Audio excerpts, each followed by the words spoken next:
الحمدللہ رب العالمین والصلاة والسلام علی سید المرسلین اما بعد فاعوذ باللہ من الشیطان الرجیم بسم اللہ الرحمن الرحیم الصلاة والسلام علیک یا رسول اللہ وعلی آلک واصحابک یا حبیب اللہ الصلاة والسلام علیک یا نبی اللہ وعلی آلک واصحابک یا نور اللہ۔ ابن ماجہ شریف کی حدیث مبارک ہے، سرکار دو عالم صلی اللہ تعالیٰ علیہ وآلہ وسلم نے ارشاد فرمایا، مسلمان جب تک مجھ پر درود شریف پڑھتا رہتا ہے فرشتے اس پر رحمتیں بھیجتے رہتے ہیں، اب بندے کی مرضی ہے کم پڑھے یا زیادہ۔ صلو علی الحبیب صلی اللہ تعالیٰ علی محمد صلی اللہ علیہ وسلم۔ پیارے پیارے اسلامی بھائیوں، سرکار مدینہ راحت قلب و سینہ صلی اللہ تعالیٰ علیہ وآلہ وسلم کی شان عفو و کرم اور حلم و صبر کے بارے میں ہمارا کلام جاری تھا۔ آج اسی سلسلے میں مزید واقعات اور سیرت طیبہ کے مزید سنہری پھول آپ کی بارگاہ میں پیش کیے جائیں گے۔ حضرت سیدتنا عائشہ صدیقہ رضی اللہ تعالی عنہا ارشاد فرماتی ہیں، فرمایا میں نے کبھی نہیں دیکھا کہ اگر کسی نے سرکار دو عالم صلی اللہ علیہ وآلہ وسلم پر ظلم اور زیادتی کی ہو تو حضور صلی اللہ علیہ وسلم نے اس سے انتقام لیا ہو۔ میں نے ایسا کبھی نہیں دیکھا۔ جب تک کوئی شخص اللہ کی حدود میں سے کسی حد کو نہ توڑتا، اگر اللہ کی حدود کی مخالفت کی جاتی، اللہ کے احکام کی مخالفت کی جاتی، پھر سرکار دو عالم صلی اللہ علیہ وسلم اس سے بدلہ لیتے۔ اور مزید فرمایا کہ سرکار دو عالم صلی اللہ علیہ وآلہ وسلم نے جہاد فی سبیل اللہ کے بغیر کبھی کسی پر ہاتھ نہیں اٹھایا، نہ کسی خادم کو کبھی مارا اور نہ کبھی کسی عورت کو مارا، کسی کے اوپر ہاتھ نہ اٹھایا۔ حضرت انس رضی اللہ تعالی عنہ نے فرمایا کہ میں نے 10 سال تک سرکار دو عالم صلی اللہ علیہ وآلہ وسلم کی خدمت کی، نبی پاک صلی اللہ علیہ وآلہ وسلم نے مجھے کبھی اف تک نہ فرمایا، اور جو کام میں نے کیا اس پر یہ نہ فرمایا کہ تو نے کیوں کیا، اور جو نہ کیا اس پر کبھی یہ نہ فرمایا کیوں نہ کیا۔ یہ سرکار دو عالم صلی اللہ علیہ وآلہ وسلم کا حلم تھا۔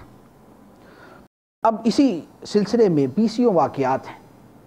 یہودیوں کا ایک بہت بڑا عالم تھا جس کا نام تھا زید بن سعنہ، تورات کا جاننے والا، یہودیوں کے اندر ایک مستند عالم تھا۔ نبی پاک صلی اللہ تعالیٰ علیہ وآلہ وسلم کی بارگاہ میں ایک مرتبہ حاضر ہوا اور کہنے لگا کہ یا رسول اللہ، مجھے آپ سے کھجوریں خریدنی ہیں۔ سرکار دو عالم صلی اللہ علیہ وآلہ وسلم نے اسے قیمت طے فرمائی، قیمت وصول فرما لی، اور کھجوریں ادا کرنے کے لیے ایک مدت کا تعین فرما دیا کہ فلاں تاریخ کو تمہیں کھجوریں دی جائیں گی۔ ابھی کھجوروں کی ادائیگی میں 2 دن باقی تھے۔ یہ زید بن سعنہ سرکار دو عالم صلی اللہ علیہ وآلہ وسلم کی بارگاہ میں آیا اور آپ کی قمیص اور آپ کی چادر مبارک کو زور سے پکڑا اور بڑا غضبناک چہرہ بنا کر آپ کی طرف دیکھنا شروع کر دیا، اور پھر سرکار صلی اللہ علیہ وسلم کا نام لے کر کہنے لگا، کیا تم میرا حق نہیں ادا کرو گے؟ اور اے عبد المطلب کی اولاد، اللہ کی قسم تم لوگ بہت زیادہ ٹال مٹول کرنے والے ہو، مجھے تمہاری اس عادت کا پہلے ہی تجربہ ہے۔ یہ جملے وہ زید بن سعنہ سرکار دو عالم صلی اللہ علیہ وآلہ وسلم کو کہہ رہا ہے کہ آپ لوگوں کی عادت ہے کہ آپ دینے میں ٹال مٹول کرتے ہو، اور مجھے اس کا بڑا پرانا تجربہ ہے۔ اتنے گستاخانہ جملے۔ سیدنا عمر فاروق رضی اللہ تعالیٰ عنہ جو بارگاہ اقدس میں حاضر تھے، آپ نے جب یہ گستاخانہ گفتگو سنی تو اسے زید بن سعنہ کو مخاطب کر کے کہنے لگے، اے عدو اللہ اتقول لرسول اللہ صلی اللہ علیہ وسلم اسمع، اے اللہ کے دشمن، تو یہ جملے رسول اللہ کو کہہ رہا ہے جو میں سن رہا ہوں؟ یعنی سرکار کی بارگاہ میں تیری یہ جرت کہ تو اس طرح کے جملے بولے۔ اور آپ نے اس زید کو بڑے گھور کر دیکھنا شروع کر دیا، کیونکہ اس نے سرکار صلی اللہ علیہ وسلم سے ایسے جملے کہے تھے۔ تو حضرت عمر فاروق رضی اللہ تعالی عنہ نے جب اس کو بڑے سخت جملے بھی کہے اور اسے گھور کر دیکھا تو نبی پاک صلی اللہ تعالی علیہ وآلہ وسلم نے مسکراتے ہوئے ارشاد فرمایا، اے عمر، میں اور یہ زید بن ثانہ، ہم دونوں جو تم کہہ رہے ہو اس سے ہٹ کر کسی اور چیز کہنے کے محتاج ہیں۔ مجھے تم یہ کہہ دو کہ آپ اچھے طریقے سے اس کی کھجوریں ادا کر دیں اور اسے تم یہ سمجھاؤ کہ اپنا مطالبہ اچھے طریقے سے کرے۔ حالانکہ جو قصور ہے وہ سارے کا سارا اس زید بن ثانہ کا ہے، لیکن سرکار صلی اللہ علیہ وسلم حضرت عمر فاروق رضی اللہ تعالی عنہ سے فرماتے ہیں کہ اے عمر، تم مجھے یہ کہو کہ یا رسول اللہ اس کو ادا فرما دیں، اچھے طریقے سے ادا فرما دیں، اور اسے تم یہ سمجھاؤ کہ اپنا مطالبہ اچھے طریقے سے کرتے ہیں، اس انداز میں نہیں کرتے۔ یہ فرما کر سرکار صلی اللہ علیہ وسلم نے حضرت عمر فاروق رضی اللہ تعالی عنہ سے فرمایا کہ اے عمر، جاؤ اور جو اس کی کھجوریں بنتی ہیں وہ اسے ادا کر دو، اور اس کے ساتھ 20 سا کھجوریں مزید دے دو۔ 20 سا تقریباً 2 من کھجوریں ہوتی۔ تو سرکار نے کیا فرمایا کہ اے عمر، جو کھجوریں اس نے مجھ سے خریدی تھی وہ بھی دے دو، اور اس کے اوپر 2 من کے قریب کھجوریں اسے مزید دے دو، تاکہ جو تم نے اسے گھور کر دیکھا ہے یہ اس کا بدلہ ہو جائے، جو تم نے اسے گھور کر دیکھا ہے یہ اس کا بدلہ ہو جائے اور اس کی دلجوئی ہو جائے۔ زید بن ثانہ کہتے ہیں کہ حضرت عمر فاروق رضی اللہ تعالیٰ عنہ مجھے اپنے ساتھ لے کر گئے، جو میری کھجوریں بنتی تھی وہ بھی مجھے دے دی، اور اس کے ساتھ 2 من کے قریب جو کھجوریں تھیں وہ بھی مجھے دے دی۔ حضرت عمر فاروق رضی اللہ تعالیٰ نے مجھ سے کہا کہ اے زید، تم بڑے عجیب آدمی ہو، تم تورات کے جاننے والے ہو، اس کے باوجود تم نے نبی پاک صلی اللہ علیہ وسلم سے اس انداز میں گفتگو کیوں کی؟ کوئی جاہل آدمی ہوتا اور وہ اس انداز میں گفتگو کرتا تو ہم یہ کہہ سکتے تھے کہ جاہل آدمی ہے، گفتگو کرنے کی تمیز نہیں ہے، مانگنے کا طریقہ نہیں ہے، مطالبہ کرنے کا سلیقہ نہیں ہے اس کو، اس لیے اس انداز میں اس نے کلام کیا۔ لیکن تم تو پڑھے لکھے آدمی ہو، اس کے باوجود تم نے اس انداز میں گفتگو کیوں کی؟ زید بن ثانہ نے جواب دیا کہ اے عمر، بات یہ ہے، یہ سب کچھ میں نے جان بوجھ کے کیا، اور اس کی وجہ یہ تھی کہ میں نے تورات شریف کے اندر نبی پاک صلی اللہ علیہ وآلہ وسلم کی نبوت کی جتنی نشانیاں پڑھی تھیں، جو نشانی میں دیکھتا تھا سرکار دو عالم صلی اللہ علیہ وسلم کے اندر پائی جاتی تھی، جو نشانی تورات میں لکھی آپ کے اندر پائی جاتی تھی، 2 نشانیاں ایسی تھی جو باقی تھی، جن کا مشاہدہ بھی باقی تھا۔ ان میں ایک نشانی یہ تھی کہ جو ان کے ساتھ جتنا زیادہ جہالت کا برتاؤ کرتا ہے یہ اتنا ہی زیادہ برداشت اور حلم کا مظاہرہ فرماتے ہیں۔ جو ان کے ساتھ جتنا زیادہ جہالت کا برتاؤ کرتا ہے یہ اس کے ساتھ اتنا زیادہ حلم کا برتاؤ کرتے ہیں۔ لوگوں کی جہالت بڑھتی ہے، مصطفیٰ کریم صلی اللہ علیہ وسلم کی حلم اور بردباری میں اضافہ ہوتا ہے۔ تو میں نے اپنے اس طریقے کے ساتھ یہ دیکھنے کی کوشش کی کہ یہ نشانی ان کے اندر پائی جاتی ہے یا نہیں، اور میں نے اس نشانی کو دیکھ لیا۔ میں نے ان کے سامنے جاہلانہ انداز میں بات کی، بدتمیزی کا انداز اختیار کیا، ایک جاہلانہ انداز میں ان سے مطالبہ کیا، اور انہوں نے مجھ سے کوئی بدلہ لینے کی بجائے یا مجھے آگے سے کچھ سخت الفاظ کہنے کی بجائے اپنے حلم کا مظاہرہ فرمایا اور مجھے مزید عطا فرما دیا۔ یہ کہہ کر اس نے حضرت عمر فاروق رضی اللہ تعالی عنہ سے کہا فَأُشْهِدُكَ أَنِّي رَضِيتُ بِاللَّهِ رَبًّا وَبِالْإِسْلَامِ دِينًا وَبِمُحَمَّدٍ نَبِيًّا، میں اے عمر تجھے گواہ بناتا ہوں، اللہ کے رب ہونے پہ راضی ہوں، اسلام کے دین ہونے پہ راضی ہوں، اور محمد صلی اللہ علیہ وسلم کے نبی ہونے پہ راضی ہوں۔ یہ سرکار صلی اللہ علیہ وسلم کی وہ وصف تھا جو تورات کے اندر لکھا گیا تھا کہ آپ کے ساتھ جو جتنا جہالت کا برتاؤ کرتا ہے، جو جتنی بدتمیزی کے انداز میں پیش آتا ہے، سرکار دو عالم صلی اللہ علیہ وآلہ وسلم کے مبارک انداز کے اندر کوئی فرق نہیں آتا، آپ کے حلم میں کوئی فرق نہیں آتا، آپ کی شفقت کے اندر کوئی کمی نہیں آتی، آپ کا وہی محبت والا، وہی پیارا، وہی شفقت والا، وہی رحمت والا انداز باقی رہتا ہے، اور جس کا ثبوت زید بن ثانہ کے اس واقعہ کے اندر موجود ہے۔ اسی طرح ایک اور واقعہ ہے جسے تقریباً مسلمانوں کا بچہ بچہ جانتا ہے۔ قریش مکہ جن کا طرز عمل نبی پاک صلی اللہ علیہ وآلہ وسلم کے ساتھ اسلام کے ابتدائی ایام میں کیا تھا ہر کوئی جانتا ہے۔ کتنی تکلیفیں نبی پاک صلی اللہ علیہ وآلہ وسلم کو ان لوگوں نے پہنچائیں۔ اعلان نبوت کرنے کے ساتھ ہی آپ کو تنگ کرنا، ایذا پہنچانا، آپ کے راستے کے اندر کانٹے بچھانا، آپ کے سر اقدس پر معاذ اللہ کوڑا ڈال دینا،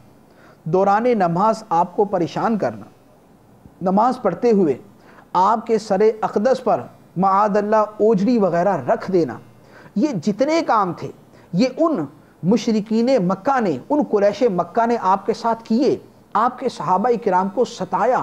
آپ کو قتل کرنے کے منصوبے بنائے، آپ کے صحابہ میں سے بعض کو شہید کیا، بعض کو تپتی ریت کے اوپر لٹایا، بعض کو گرم پتھروں پہ گھسیٹا۔ کتنے ظلم، کتنے ستم، کتنی تکلیفیں ان کا دن رات کا شیوا تھی۔ لیکن جب وہی قریش، وہی لوگ، وہی ستانے والے، وہی ایذا پہنچانے والے، وہی راستے میں کانٹے بچھانے والے فتح مکہ کے دن سرکار دو عالم صلی اللہ تعالیٰ علیہ وآلہ وسلم کے سامنے پیش کیے گئے، مکہ مکرمہ فتح ہوا، مسلمان غلبے میں ہیں، قوت میں ہیں، طاقت میں ہیں، انتقام لینے کی پوزیشن میں ہیں، اس وقت ان سے بدلہ لے سکتے ہیں، اس وقت ایک ایک ستانے والے کو ستا سکتے ہیں، ایک ایک تنگ کرنے والے کو تنگ کر سکتے ہیں، ان تکلیفیں پہنچانے والوں کو قتل کر سکتے ہیں۔ اس وقت کہ جب سارا حرم شریف ان لوگوں سے بھرا ہوا، تل دھرنے کی جگہ نہیں، کفار اپنے ان واقعات اور کارستانیوں سے واقف سرکار کی بارگاہ میں مجرم بن کے کھڑے ہیں، اس وقت اللہ کے محبوب صلی اللہ تعالیٰ علیہ وآلہ وسلم ارشاد فرماتے ہیں، ما تقولون انی فاعل بکم، اے لوگو آج کیا کہتے ہو، آج میں تمہارے ساتھ کیا کرنے والا ہوں، بتاؤ آج میں تمہارے ساتھ کیا کرنے والا ہوں، تم کیا کہتے ہو؟ ان کا جواب تھا، خیرن اخن کریم وابن اخین کریم، یا رسول اللہ ہمیں آپ سے خیر کی امید ہے، آپ اچھے کریم بھائی ہیں اور کریم بھائی کے بیٹے ہیں، آپ خود بھی اچھے ہیں اور آپ کے والد بھی اچھے تھے، آپ خود اچھے ہیں اور اچھے کے بیٹے ہیں۔ سرکار دو عالم صلی اللہ تعالیٰ علیہ وآلہ وسلم نے اس وقت ان تمام لوگوں کو ایک جملہ ارشاد فرمایا آج میں تمہارے بارے میں وہی بات کہوں گا جو میرے بھائی یوسف علیہ السلام نے اپنے بھائیوں کے بارے میں کہی تھی، لا تثریب علیکم اليوم یغفر اللہ لکم وہو ارحم الراحمین۔ اے مکہ کے جفاکارو، اے مجھ پر ظلم و ستم کرنے والو، اے تنگ کرنے والو، اے پریشان کرنے والو، آج تم پر کوئی سختی نہیں کی جائے گی، اللہ تمہیں معاف فرمائے، وہ سب رحم کرنے والوں سے بڑھ کے رحم کرنے والا ہے۔ یہ فرما کر سرکار دو عالم صلی اللہ تعالیٰ علیہ وآلہ وسلم نے ان سب کو ارشاد فرمایا، اذهبوا، چلے جاؤ، وانتم الطلقاء، تم سب کو آزاد کیا جاتا ہے، تم سب کو معاف کیا جاتا ہے، آج تم سے بدلہ نہیں لیا جا رہا، آج تم سے انتقام نہیں لیا جا رہا، آج تمہیں تنگ نہیں کیا جا رہا، اذهبوا، چلے جاؤ، وانتم الطلقاء، تم سارے کے سارے آزاد ہو۔ چشم فلک نے ایسا حسین منظر کہاں دیکھا ہوگا کہ اتنے تنگ کرنے والوں کو اتنی قوت، اقتدار، سلطنت، حکومت، غلبے اور استحکام کے بعد ان الفاظ کے ساتھ معاف کر دیا جائے۔ ایسا حوصلہ، ایسا صبر، ایسا حلم، ایسا عفو یہ ہو سکتا ہے تو ہمارے آقا و مولا صلی اللہ تعالیٰ علیہ وآلہ وسلم کا ہو سکتا ہے۔ اور اسی فتح مکہ کے واقعے کے اندر جب حضرت ابو سفیان رضی اللہ تعالیٰ عنہ سرکار دو عالم صلی اللہ علیہ وآلہ وسلم کی بارگاہ میں پیش ہوئے، یہ عام لوگوں میں سے نہ تھے، یہ ان لوگوں میں سے تھے کہ جو نہ صرف خود ستانے والے تھے بلکہ دوسروں کو برانگیختہ کرنے والے تھے، دوسروں کو اکسانے والے تھے، جو دوسروں کو بھی برانگیختہ کر کے سرکار صلی اللہ علیہ وسلم کے خلاف جنگوں میں لانے والے تھے۔ غزوہ احد کے اندر جنہوں نے سرپرستی کی، صحابہ کرام کو شہید کیا، 70 صحابہ کرام شہید کیے، سرکار دو عالم صلی اللہ علیہ وسلم کے پیارے چچا سیدنا حمزہ رضی اللہ تعالی عنہ کو شہید کیا، ان کے سینہ مبارکہ کو چیرا گیا، کلیجے کو، دل کو نکالا گیا اور اس کو چبایا گیا، اتنا دردناک اور اتنا ایذا رسانی کا کام کیا گیا۔ ان سب کے سردار حضرت ابو سفیان رضی اللہ تعالیٰ عنہ تھے، تو جس کی طرف سے اتنی تکلیفیں تھیں، جب یہ سرکار کی بارگاہ میں آئے، سرکار دو عالم صلی اللہ علیہ وآلہ وسلم نے اس وقت ارشاد فرمایا وَيْحَكَ یا ابا سفیان الم یعنی لک ان تعلم ان لا الہ الا اللہ، اے ابو سفیان اللہ تیرا بھلا کرے، کیا ابھی وہ وقت نہ آیا کہ تو یہ جان لے کہ اللہ کے سوا کوئی معبود نہیں؟ کیا وہ وقت نہیں آیا کہ تو یہ جان لے کہ اللہ کے سوا کوئی معبود نہیں؟ ابو سفیان نے جب شفقت سے لبریز یہ جملے سنے کہ آج مجھے شرمندہ نہیں کیا جا رہا، آج مجھ سے بدلہ نہیں لیا جا رہا، آج میرے ماضی کے واقعات مجھے سنائے نہیں جا رہے، آج میرے ایک ایک ایذا رسانی اور ظلم و ستم کے قصے میرے سامنے بیان نہیں کیے جا رہے، بلکہ اس کی جگہ یہ فرمایا جا رہا ہے اے ابو سفیان اللہ تعالیٰ بھلا کرے کہ ابھی وہ وقت نہیں آیا کہ تو یہ جان لے اللہ کے سوا کوئی معبود نہیں۔ یہ سن کر ابو سفیان عرض کرتے ہیں بی ابی انتا و امی،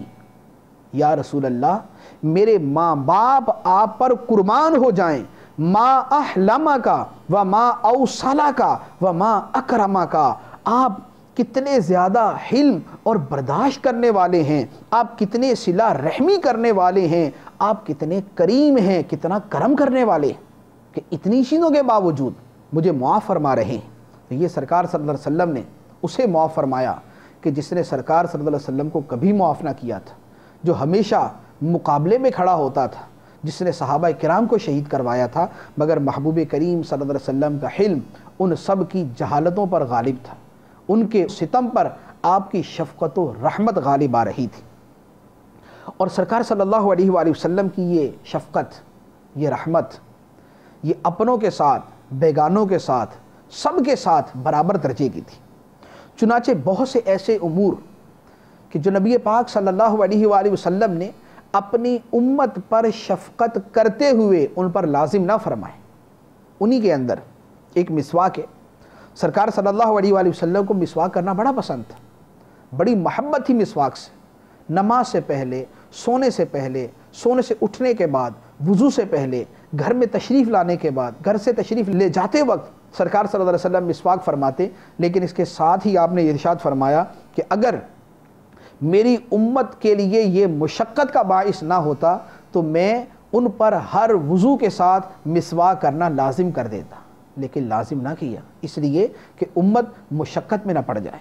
اسی طرح سرکار دو عالم صلی اللہ علیہ وآلہ وسلم نے نماز عشاء کے بارے میں ارشاد فرمایا کہ اگر میری امت پہ شاق نہ ہوتا تو میں انہیں حکم دیتا کہ عشاء کی نماز تہائی رات گزرنے کے بعد ادا کیا کریں، لیکن امت مشقت میں پڑ جاتی، اس لیے آقا کریم صلی اللہ علیہ وسلم نے عشاء کو اتنا مؤخر کرنے کا حکم نہ فرمایا۔ اسی طرح سرکار دو عالم صلی اللہ علیہ وآلہ وسلم صوم وصال رکھتے۔ صوم وصال، روزہ رکھا، بغیر افطاری کیے اگلا روزہ شروع کر دیا، پھر افطاری نہیں کی اگلا روزہ شروع کر دیا، پھر افطاری نہیں کی اگلا روزہ شروع کر دیا، یوں مسلسل بغیر افطار اور سحری کے روزے رکھتے جانا، اس کا نام صوم وصال ہے۔ سرکار دو عالم صلی اللہ علیہ وآلہ وسلم نے جب اس طرح صوم وصال رکھنا شروع کیے تو صحابہ کرام نے بھی شروع کر دی، وہ تو سرکار کو کرتا ہوا دیکھتے اور کرنا شروع کر دیتے۔ نبی پاک صلی اللہ علیہ وآلہ وسلم نے جب صحابہ کرام کو دیکھا تو ارشاد فرمایا کہ تم یہ صوم وصال نہ رکھا کرو، یہ وصال کے روزے نہ رکھا کرو، اس لیے کہ تم میں میرے جیسا کون ہے، مجھے تو میرا رب کھلاتا ہے، مجھے تو میرا رب پلاتا ہے۔ تو صوم وصال خود تو رکھے مگر امت کو اس سے منع فرما دیا کہ امت اس کی وجہ سے مشقت میں پڑ جائے گی۔ یہ سرکار صلی اللہ علیہ وسلم کی شفقت ہے، رحمت ہے۔ اور یہی آپ کے حلم کی جو بات ہم کر رہے تھے اس کے اندر ایک بڑی اہم بات یاد رکھنے کی ہے جو حضرت عائشہ صدیقہ رضی اللہ تعالی عنہا نے ارشاد فرمائی کہ نبی پاک صلی اللہ علیہ وآلہ وسلم نے کبھی اپنی ذات کے لیے انتقام نہ لیا، جس نے بھی آپ پر ظلم کیا، ستم کیا، پریشان کیا، سرکار صلی اللہ علیہ وسلم نے کبھی اس سے انتقام نہ لیا جب تک کہ اللہ کی حدود میں سے کسی حد کو نہ توڑا جائے۔ اگر اللہ کی حدود کی مخالفت کی جاتی ہے، اگر اللہ تعالیٰ کے احکام سے لاپرواہی کا سلوک کیا جاتا ہے، تب سرکار دو عالم صلی اللہ علیہ وسلم جلال میں آتے تھے، تب آپ غضبناک ہوتے تھے، تب وہاں پر حلم کا معاملہ نہ تھا، وہاں پر اللہ کی حدود کو قائم کرنے کا معاملہ تھا۔ چنانچہ اس کی ایک مثال دیکھیے، نبی پاک صلی اللہ علیہ وسلم کو جب زخمی کیا گیا اور صحابہ کرام نے کہا کہ حضور ان کافروں کے خلاف دعا کریں کہ یہ تباہ ہو جائیں، تو سرکار نے کیا فرمایا تھا؟ نہیں، مجھے لعنت کرنے والا بنا کر نہیں بھیجا گیا، مجھے تو دعا مانگنے والا اور رحمت بنا کر بھیجا گیا ہے۔ اور پھر اس کے بعد اللہ کی بارگاہ میں دعا کیا کی تھی، اللہم اہد قومی فإنہم لا یعلمون، اے اللہ میری قوم کو ہدایت عطا فرما، یہ مجھے جانتے نہیں۔ یہ کہاں تھا؟ جہاں سرکار کو ایذا پہنچائی گئی، جہاں ہمارے آقا صلی اللہ علیہ وسلم کی ذات کو تکلیف پہنچائی گئی، وہاں آپ نے معاف فرما دیا۔ لیکن اس کے برعکس ہم دوسری جگہ پہ دیکھتے ہیں، غزوہ خندق کا موقع تھا، مشرکین کے ساتھ جنگ جاری ہے، مشرکین نے اتنے تواتر کے ساتھ تیر اندازی کی، مسلسل پتھر برسائے، مسلسل تیر برسائے، اتنے تیر برسائے کہ سرکار دو عالم صلی اللہ علیہ وآلہ وسلم کی اور صحابہ کرام کی نماز عصر قضا ہو گئی، نماز عصر ادا نہ کر سکے، قضا ہو گئی۔ اس وقت سرکار دو عالم صلی اللہ تعالیٰ علیہ وآلہ وسلم کے دست مبارک اٹھے اور اس وقت آپ نے دعا کی، اللہم املأ بطونہم نارا،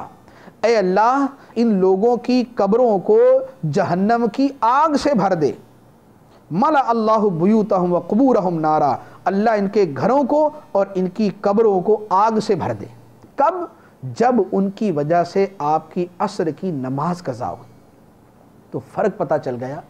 کہ کون سا مقام ہے جہاں صبر کیا جاتا ہے، جہاں حلم کا مظاہرہ کیا جاتا ہے، اور کون سا مقام ہے کہ جہاں پر حلم کا برتاؤ نہیں کیا جاتا بلکہ اس وقت انداز کچھ اور ہو جاتا ہے۔ جب اپنی ذات کو تکلیف پہنچے اس وقت معاف کر دینا اہل کرم کی شان ہے، ہمارے آقا صلی اللہ علیہ وسلم کا طریقہ ہے۔ لیکن جب اللہ کی حدود کی مخالفت کی جائے اس وقت غضبناک ہونا اور اس وقت شدت کا اظہار کرنا، یہ محبوب کریم صلی اللہ تعالیٰ علیہ وآلہ وسلم کا طریقہ ہے۔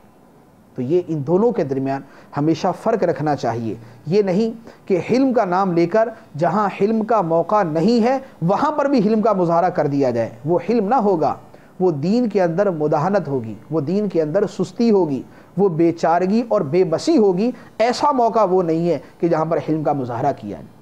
ایک اور سرکار دو عالم صلی اللہ علیہ وسلم کے حلم کا واقعہ بڑا ہی پیارا واقعہ ہے، مسلم شریف کے اندر بڑی تفصیل کے ساتھ ہے۔ ایک صحابی فرماتے ہیں کہ ہمارا روزانہ کا معمول یہ تھا